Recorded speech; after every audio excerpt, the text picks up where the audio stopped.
beep, beep, beep, beep, beep. Hello, everyone. Welcome to the Court of the Edijester. I'm back. And what we got today? Education, particularly education in Ontario, right? Where a group of Toronto school children went on a weekend of how to kill capitalism. They didn't think they were, as you'll find out, but they did. So we're going to read about that in a minute. But first, before we do, come be a warrior teacher. April start. This is what keeps me going. It's how I make a living. You all know me. You all know how I make a living, right? So come and do it. Yep, if you would. If not, buy me a coffee, but also subscribe, click notification so you know when I'm dribbling. Other than that, I think we should crack on. Hello, Canada. How are you? So here we go. How activists hijacked Ontario's education system and left students behind. This is a cracking piece that I do recommend that you read, coming from the old Substackage.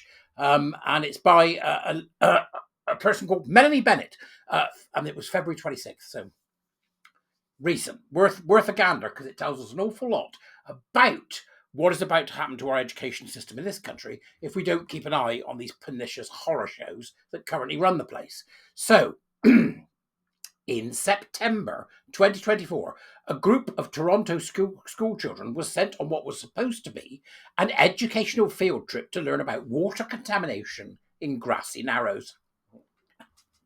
Have you got water contamination in your Grassy Narrows?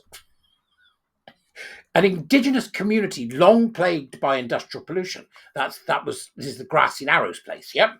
Now, instead of a balanced discussion on environmental science, the students, some as young as 8 years old, found themselves at a pro-Palestinian demonstration, waving signs and chanting slogans against Israel. Jewish students were caught in the middle of a geopolitical protest they didn't sign up for. The parents, completely in the dark. And it says, thanks for reading. Great, I am reading. This was no accident. Incidents like this reflect a seismic shift in education, where activist pedagogy, so pedagogy is the teaching of children, where activist pedagogy has taken precedence over actual learning.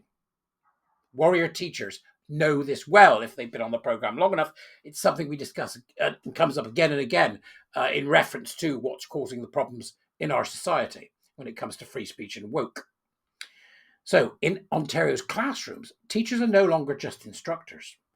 They are agents of emancipatory social transformation, tasked with dismantling systemic oppression, one politicized lesson at a time. Now, this is important.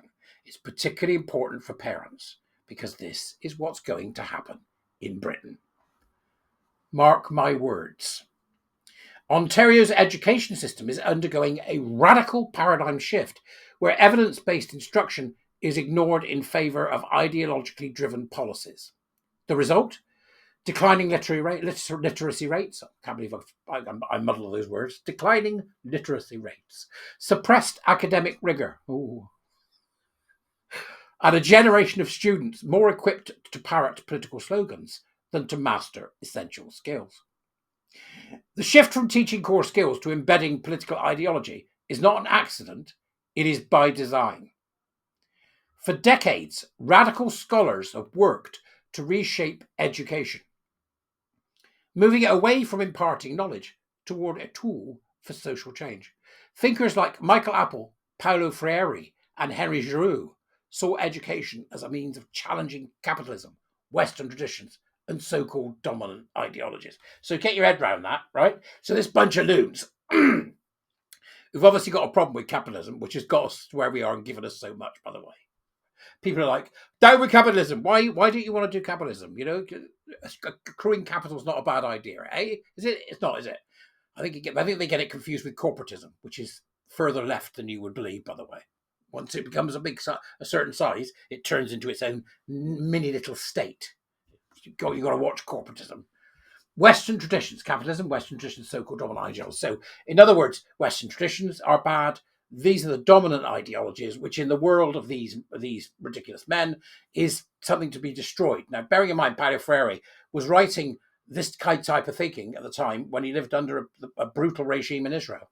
So if you were just about to have to live under Mao, this might not be a bad idea. But that's not. But they're using it instead of going, well, actually, this was used to deal with despots and teach children how they can resist.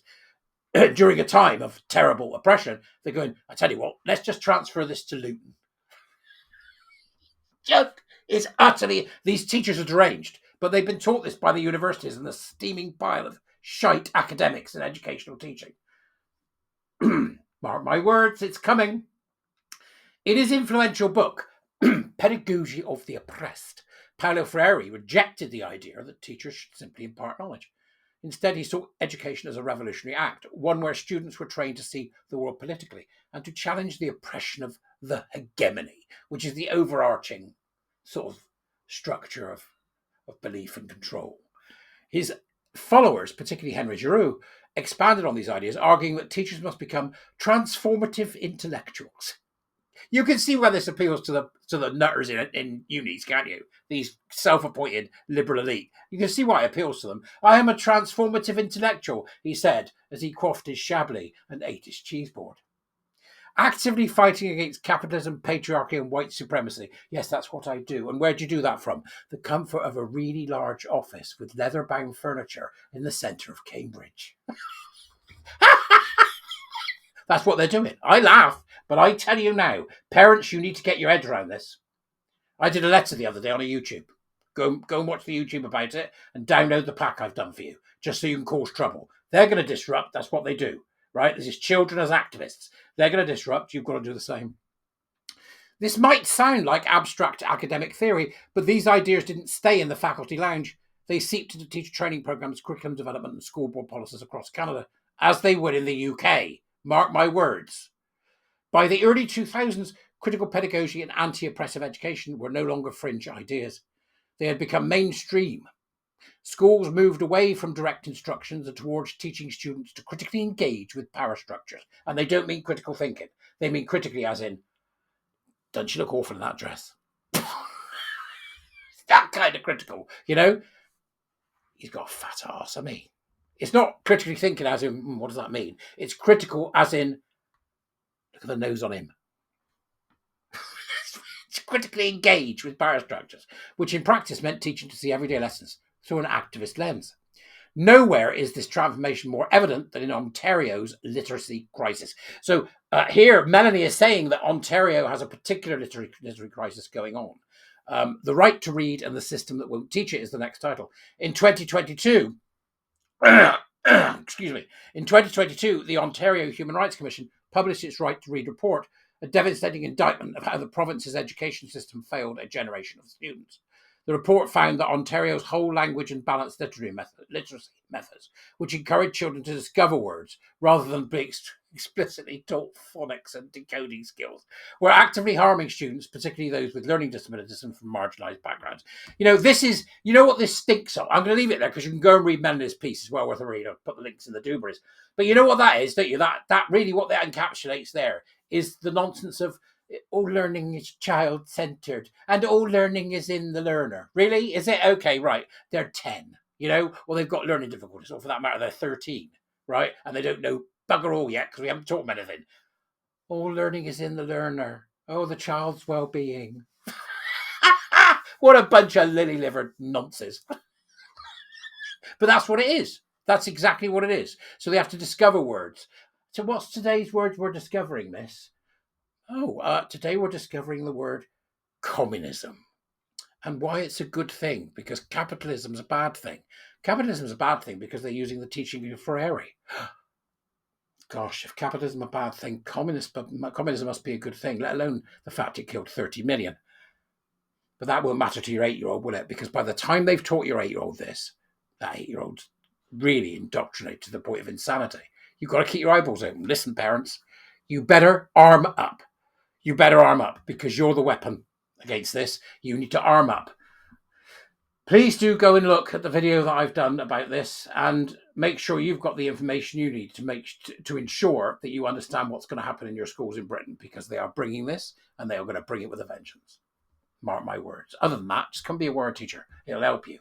I'll see you later. Have a great day. Go do something interesting. Bye-bye.